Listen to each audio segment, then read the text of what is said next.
SSC রসায়নের জন্য limiting বিক্রিয়ক খুবই গুরুত্বপূর্ণ একটা টপিক, যেখান থেকে প্রতি বছরই কোনো না কোনো প্রশ্ন আসে। হতে পারে সেটা এমসিকিউ, হতে পারে সিকিউ, হতে পারে এবার তো আবার এসকিউ আছে আমাদের। তো এমন একটা টপিক যেখান থেকে আসলে সব ধরনের প্রশ্নই হতে পারে, কিন্তু কথা হচ্ছে যে এটা ছাড়া কখনোই প্রশ্ন হয় না। প্রশ্ন হয় না বলতে এই টপিক থেকে প্রশ্ন অলওয়েজই থাকে। আচ্ছা, দেখা যাক লিমিটিং বিক্রিয়কটা কি।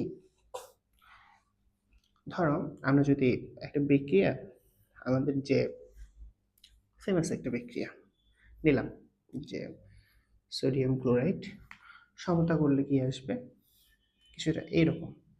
আচ্ছা, এদের তো প্রত্যেকের আলাদা আলাদা ভর আছে। আমি যদি ভর ক্যালকুলেট করি, এখানে হচ্ছে সোডিয়ামের 23 ইন্টু 2 প্লাস একটা ক্লোরিনের হচ্ছে 35.5, দুইটার হচ্ছে 71।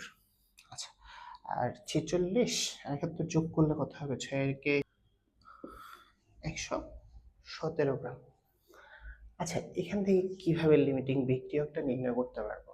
একটা জিনিস দেখো, এখানে খুব ইজিলি বোঝা যাচ্ছে যে 46 গ্রাম সোডিয়ামকে বিক্রিয়া করানোর জন্য 71 গ্রাম ক্লোরিন লাগতেছে, অর্থাৎ 46 গ্রাম সোডিয়ামকে সম্পূর্ণরূপে শেষ করতে আমার ক্লোরিন লাগবে 71 গ্রাম। ঠিক আছে। আচ্ছা, দুইটাকে যদি অর্ধেক করি, তাহলে 23 গ্রাম সোডিয়ামকে বিক্রিয়া করাইতে আপনার ক্লোরিন লাগবে হচ্ছে কত গ্রাম, 35.5 গ্রাম। ঠিক আছে।